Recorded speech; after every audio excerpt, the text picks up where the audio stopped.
Hey, everybody, welcome back to the Sober Witch Life podcast. Not only do I record this for the podcast and the audio, but this is also up on YouTube. Hey, shout out to all the folks that see this on YouTube. I live stream it to Facebook, and just now I decided to connect LinkedIn. So you may be watching this on LinkedIn and kind of be like, what in the world? Well, I asked Spirit and it said, I guess, I don't know, maybe somebody on there needs to hear today's show or all the shows. But welcome back again to the Sober Witch Life podcast. I try to go live every single week, and often I have a guest. The last number of weeks, I should say, but I don't have one today. So it's just me and you and a little conversation that was inspired by this past weekend. So it's officially July 6th when I'm recording this, and that means we just had a holiday weekend here in the United States. July 4th was even on a Saturday, right? What an exciting thing. And because so many workplaces, uh, recognize July 4th as a holiday, well, guess what? A lot of folks also had off July 3rd, right? And it got me thinking. I've been thinking the last couple of days, especially because there's been some topics in the recovery community around holidays and holiday drinking. I was thinking, like, this would have been a pretty big weekend for me in the past. Not to say that I would have done like some crazy, been to some crazy barbecues or anything like that, but it would have definitely been a long weekend for drinking, right? And when I say drinking, I'm not talking about, grabbing a six pack and, having it with some burgers and dogs. Like, I'm talking a weekend where we would have partied, where I would have overdone it. I would have stayed up late or, not been able to stay up late, right? Spent way too much money, probably said things that I would not have otherwise said, and woken up at least one of the morning, Saturday or Sunday, with a pretty wicked hangover, right?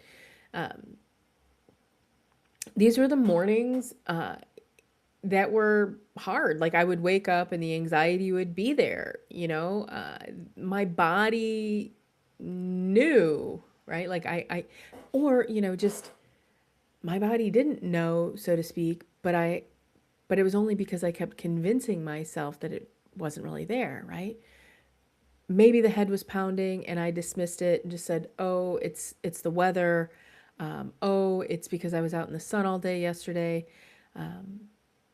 And for a lot of years, I considered this normal, as would I imagine handfuls of you that are listening to this podcast do, right? I considered my drinking normal. I considered using alcohol as a form of celebration as normal. I considered it normal to use it to loosen me up or just chill out. I considered it normal, a normal part of a fun event, right? It helped make me more social. It helped make me more spontaneous. It helped me survive a lot of social situations, frankly, even a lot of work situations, right? I considered it normal to spend holidays partying, and the reality is, even masking, pretending I was having a better time than I actually was. Like, a lot of times the alcohol was was my way of having fun in situations I didn't want to be in, right? And I don't miss a bit of it. Not even a little bit, right?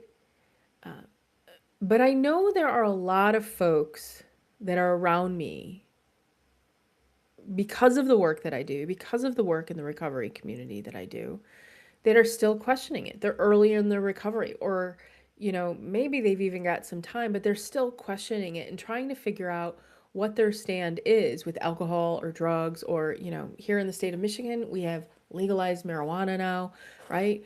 And thinking about what is it from a social use, how do they moderate it? And holidays in and of themselves can be very tricky, right? Because there are years, at least for me, where I associated a holiday with drinking, right? Um, I associated the drinking with part of who I needed to be. Like, it was so tied into my identity, right? All of these holidays. 4th of July, Labor Day, Halloween, Thanksgiving, Christmas, New Year's, St. Patrick's Day, Memorial Day, any long holiday, what is it, the one in where you get it off for like voting, whatever, right? Any holiday. And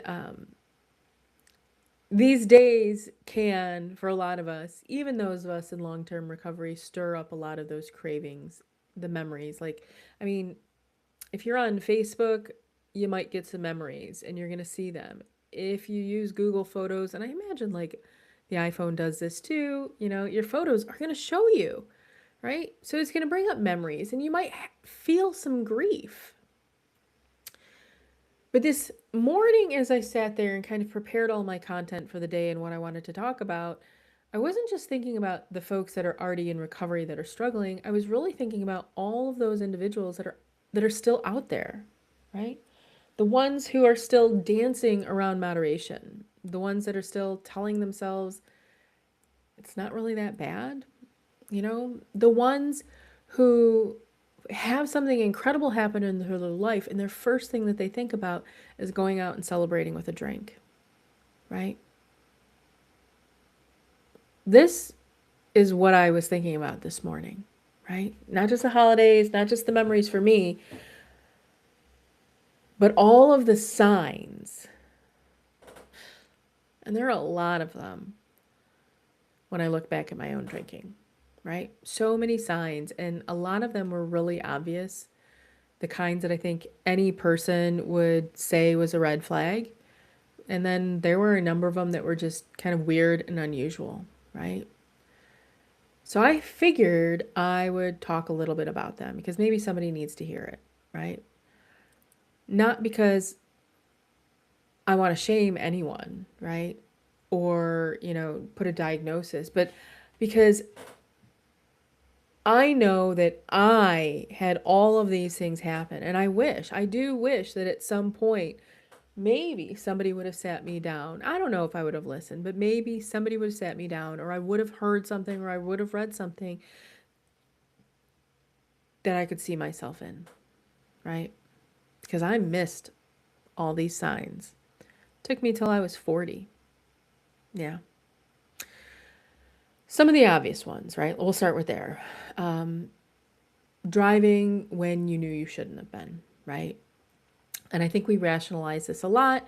I think we rationalize it in the fact of, we moderate while we're out drinking. We only have one drink, maybe an hour. We've eaten before, we've eaten after, right? You're not stumbling, you're not slurring, you can walk a straight line, you're close to home, you know the roads, you're only going to take the side streets. Nothing's ever happened before. But the truth for me, when I went to a bar, even if I knew or kind of rationalized all those things, if I went to a bar, it often was, maybe a restaurant, but if I went to a bar, it was hardly ever one or two drinks, right? It was like a shot and a beer in that first hour. And let's be real, it was often a shot and a beer and another beer within that first hour, right?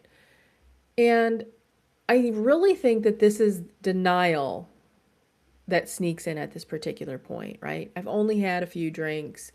I've only had that shot and a beer. And I'll tell you, I've had a very dear friend who does not walk this earth anymore, that I knew, who went out and had a beer with in a business meeting, one beer. And I trust him when he says this.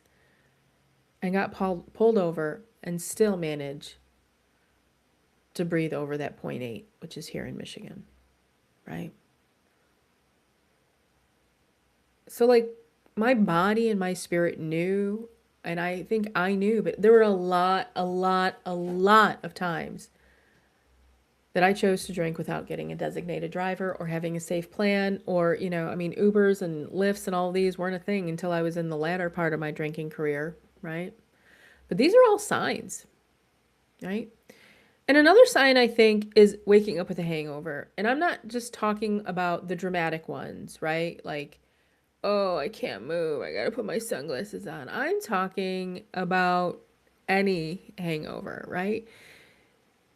And we could get technical, Because I thought about that this morning, right? Like, well, if it was like 95 or 100 degrees out and you spent all day out in the sun and you only had like one or two beers that whole day, and maybe you were just really dehydrated when you woke up and felt horrific because of that, right? But even then, like if we're digging for exceptions, if I woke up with a hangover, it usually meant one thing. It meant that I was drunk the night before.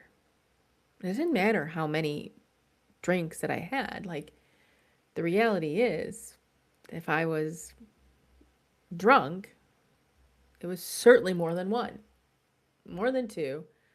And in the height of my drinking career, probably more than six or seven, right? I acted for years like a hangover was something that I had to prepare for. Like it was a price of the admission, but I could prepare enough for it to try to avoid it, right? Yeah. Now I look back and I'm like, how in the world could I have thought making myself ill or not feeling good was like part of a good time? Why in the world was I calling that fun?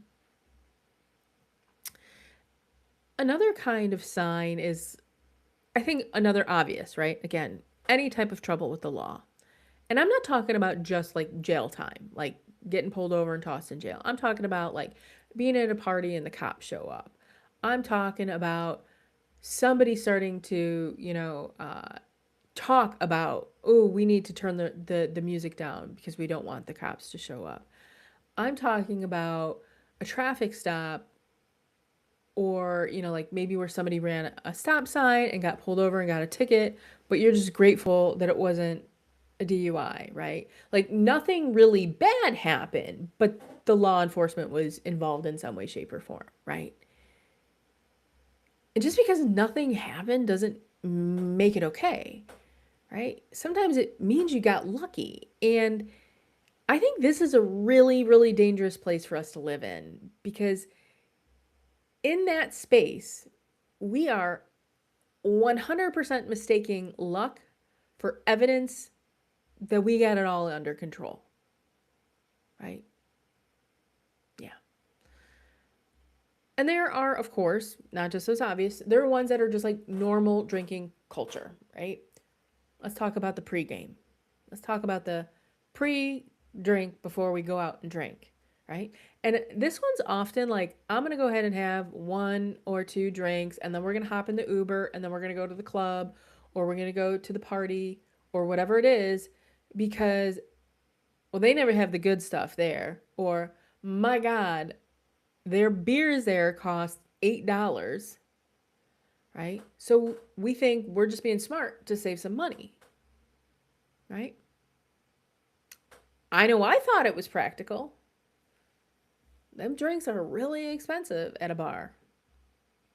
So why pay more if you can just have a little pregame at home?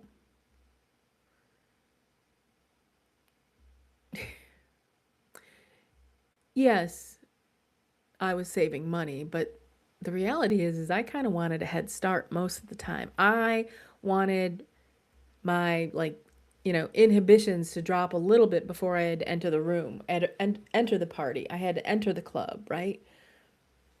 I didn't really trust myself to be comfortable in those kinds of situations, and that was a sign. I also remember like conversations around where we were going as it related to like what that alcohol looked like there, right? Like who, oh, they always get the bush. They always have beer for you, but it's always the bush. They always buy a keg, but it's always, Bud Light. Um, oh, they always get the cheap vodka, you know, like having conversation, like criticizing the alcohol, but like not wanting to feel like the douchebag by bringing some of your own, right? And to me, I just thought this was like, I don't know, normal again, or even like choosing to go somewhere because you knew what the beverage situation was like. right? And then that was just being like strategic and knowing how to have fun, right? But it was a sign. And then this was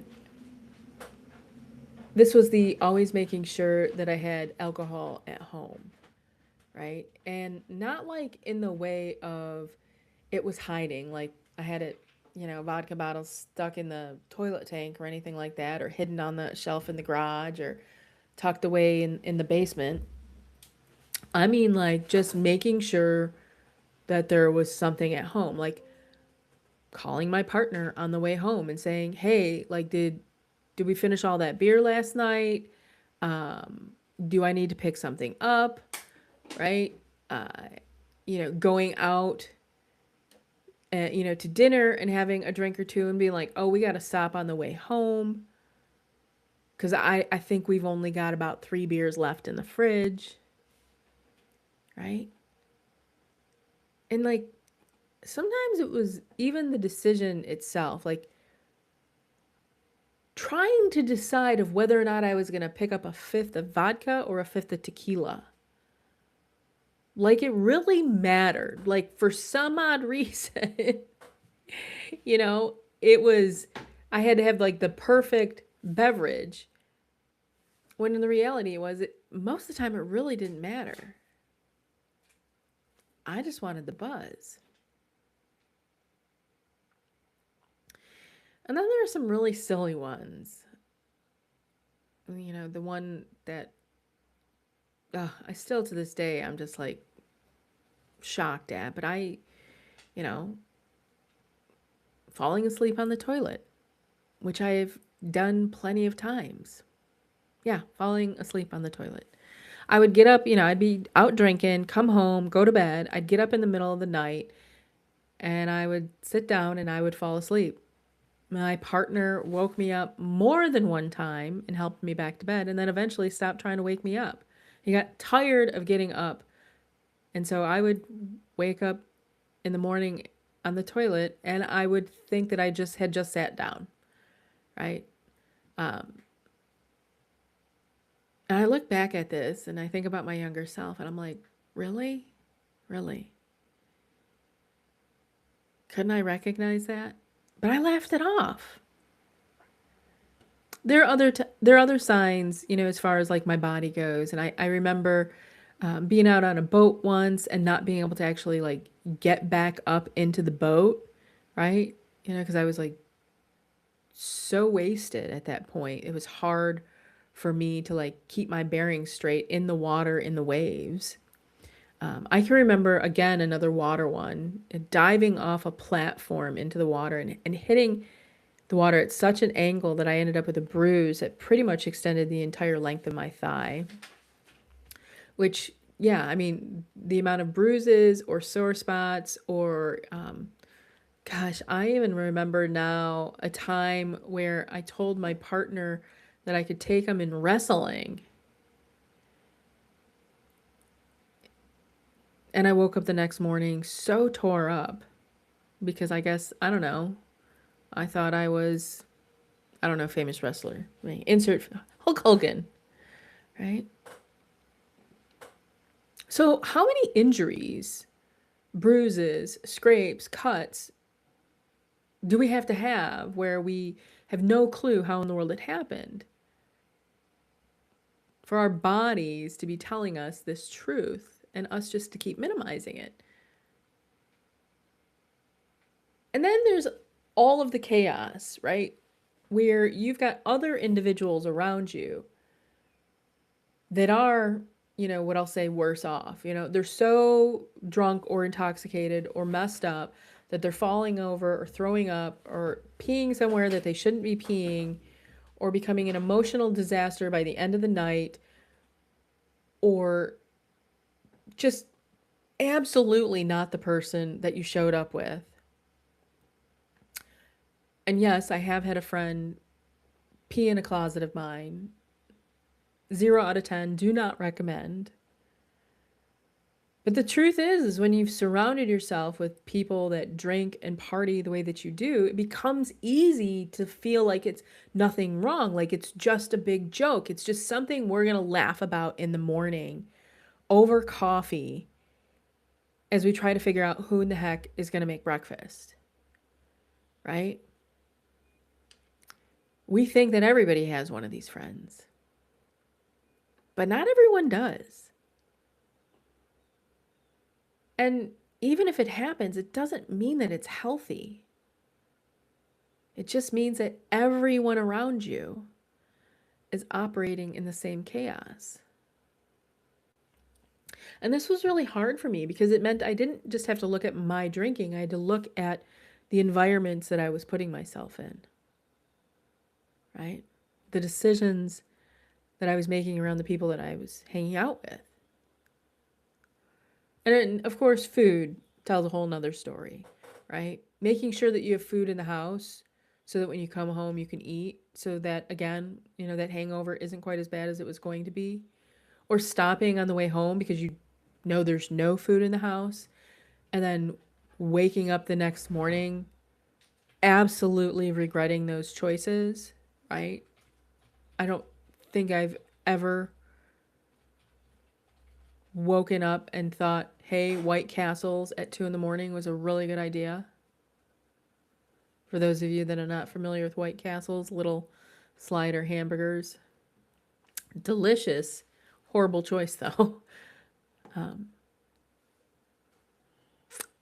There's this shame that we feel when we start waking up and realizing that there were decisions that we made while we were partying, drinking, drugging. I don't care what it is. There were decisions that we made that the now sober version or more sober version of you has to live with. And all of these may be happening once. All of these things happening maybe once. Maybe not a big deal. But I'm talking about patterns now too. And then another big pattern that I had was not just what alcohol cost me at the bar or in the party or the liquor store, which at the end I was probably spending on average $150 to $300 every single week on alcohol. But it also cost me money in really strange, impulsive ways, like buying a Bowflex at 2 a.m, dropping $2,200 on a piece of machinery that I probably ended up using about 50 times. Or buying Tool tickets in the middle of the night. And at that time, I believe those tickets were $125 a piece. And I didn't just buy 2, right? So that me and a friend could go. I bought 4. Because for some odd reason, drunk me always thought of the best plans. I don't know, right? We had, that had plans and a budget for a whole life that all of this made sense in. And there's a whole slew of other ones, but those are probably 2 of the biggest shockers, right? There were more impulsive buys and late night decisions and ordering a round of drinks for friends and, ride shares to another party and cover charges at another place. More than I don't think I could even remember them all, right? Addiction pretends like it only costs what's on the receipt, but there's so much more that it truly costs. And some of the signs are really uncomfortable to talk about. Like half the stuff here was comfortable to talk about, but some of the signs are even more uncomfortable to talk about. And I'm talking about the ones that are tied to, sex and intimacy and attention and desire, and how my boundaries became lower, how I'd done things that I never would have done when I was sober, crossed my own lines, let other people cross my lines, confusing attention with intimacy and chaos with chemistry and with wanting of actually being loved, and making choices that shouldn't have been made with people I should never have been involved with, including folks that were connected to people I loved. But this is what recovery asks of us. It asks us to be honest, to see these things, right? Alcohol didn't create all of the wounds in my life. It wasn't, I wasn't under the influence of every single one of alcohol and under all my bad choices or every pattern, but it made me easier to ignore my own values. It made me easier to silence the voice that says, this isn't who I really want to be. It made it easier to seek closeness in ways that left me feeling emptier. And it made it easier to wake up with shame the next morning and call it a wild night.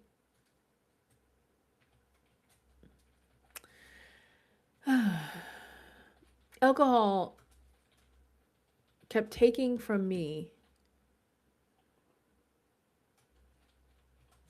and it kept putting me in situations where I had to meet myself the next morning, right? And it was never there.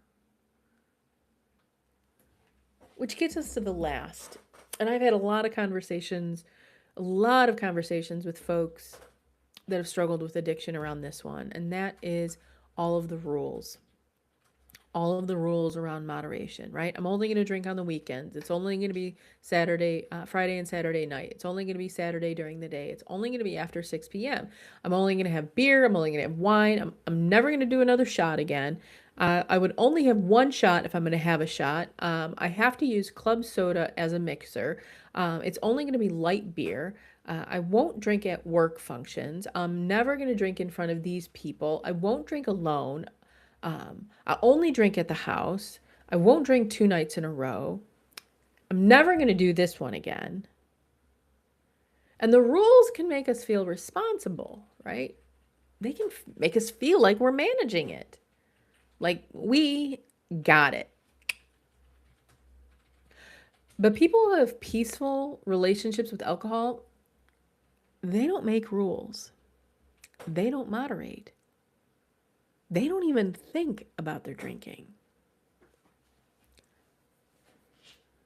Moderation culture, and it is out there. There are people that will teach you how to moderate and have a healthy relationship with alcohol, right? And it loves those drink limits. And it loves the apps that'll help you. And it loves a good 30-day challenge. It loves a dry January. It loves a dry October, right? These little contracts that we get to make. And I had a lot of them. I had a lot of the rules for years. And I always broke them. And then I would make a new one. And I broke those ones too. And it never got to the place that you think it goes when you start to claim you're an alcoholic. But I was riding a roller coaster of addiction that had me so caught up that my life felt not like an amusement park, but more like a haunted ride. All of this came to the surface because of a documentary that my partner and I watched yesterday. And it was about this woman. It's on Netflix, and it's called, I believe, Should I Marry a Murderer?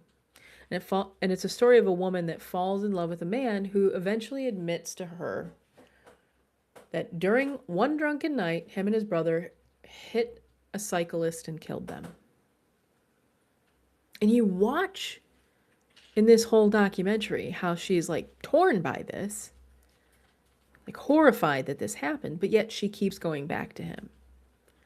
She keeps going back to this chaos. And I could recognize the energetic in this before she ever admitted it, I think in the 3rd episode. I said she's an addict.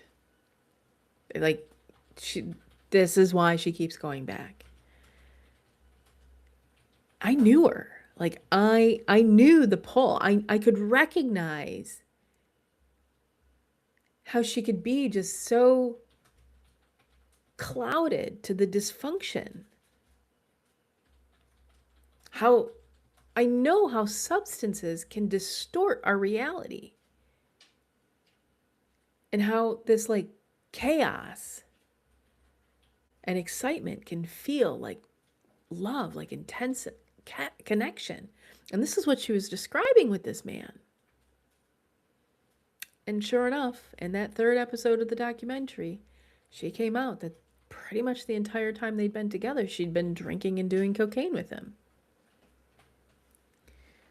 She couldn't see how the drugs and the alcohol were what had kept her into that situation. She couldn't see how it kept clouding all of her judgment and lowering her boundaries and making her willing to stay in a situation that ultimately she really didn't want to be in, but she didn't know how to get out of.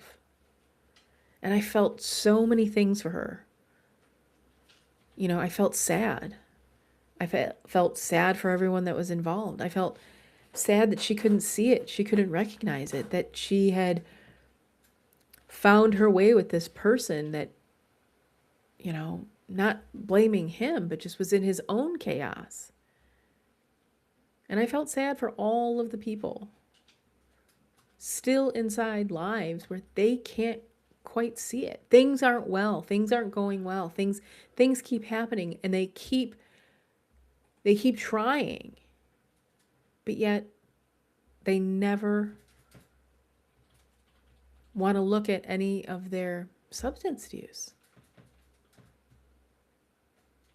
I also felt really grateful last night because I felt years. I spent years in that state. I spent years drinking and using and numbing and avoiding and repeating the same pattern, explaining, like, you know, talking with therapists, talking with friends, staying in relationships that weren't healthy for me way too long, jobs way too long, allowing people to use me, abuse me. Instead of making the changes that would have brought me more peace and happiness and safety and freedom. I was, for so long, not making choices that honored who I was, not listening to my intuition. Because when you're drinking, there's no such thing, right? Your intuition, it may be speaking to you, but you can't hear it, right? It gets quieter, you know? And maybe it's we're just foggier. Maybe it's just we, you know, just can't quite hear the grasp. I always thought that drinking and the drugging and all of that were part of the fun and the rebellion and this ritual that made life feel wild. But the reality is it was also something that kept me from my magic. Sobriety took a lot of really deep reflection to step into.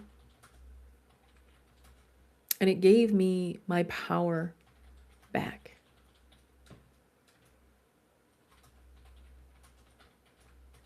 The whole sign in all of this that I realize is consistent is every single one of these. Everything from the hangovers to the driving when I shouldn't have, to the choosing people I shouldn't have chosen, to calling things normal, to whatever it may have been, was that through all of this, I kept leaving myself. I kept abandoning myself. I kept avoiding my own truth. Yeah. The question that we have to ask ourselves isn't always, am I bad enough? Or, you know, was I drinking every day or drugging every day or smoking every day? Or did I lose everything, right? Was my rock bottom as dramatic enough for me that, you know, that I needed to step into recovery?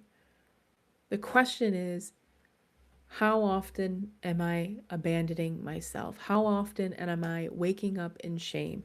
How often am I explaining things away, making rules, laughing at things that really actually hurt, calling something normal because I'm afraid of what I would have to change if I called it what it really was?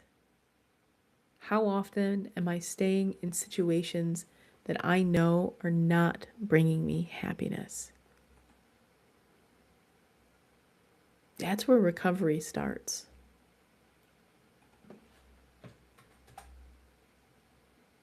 I resisted, I relapsed, I moderated, right? But I'm here now and I'm grateful. I'm grateful for every single holiday that I get to wake up hangover free. I'm grateful for every night that I remember what I said the night before. I'm grateful for every gathering that I leave with my energy intact. I'm grateful for every moment that I choose myself instead of pleasing someone else. I'm grateful for every time that I realize that peace is not boring and sobriety isn't a punishment, and that recovery means I get to find a new way to celebrate. So if you are listening and something hits you, I want you to know you're not alone. Like, if you're newer in recovery or you're at that place of moderation and you just keep wondering, why is it that everybody else gets to drink or smoke or party or have fun while you are trying to you're struggling and trying to figure this out? Like, I see you. I was there. I was there.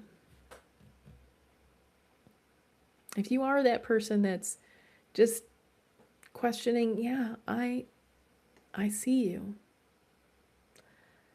And if you're starting to notice those signs and thinking about the rules and the hangovers and the unsafe choices, and maybe your intuition's starting to whisper, this is not it. This isn't for you. Yeah. I want you to know that you're tiptoeing into the realm of recovery, right? Something sacred is happening. Because recovery, my dear friends, is choosing again and again to stay awake and present in your own life. And that is a version of yourself I can guarantee is worth fighting for. So if you need someone to talk to, someone to listen to you, someone just to be present with you, feel free to reach out. Yeah. Have a beautiful rest of your day, friends.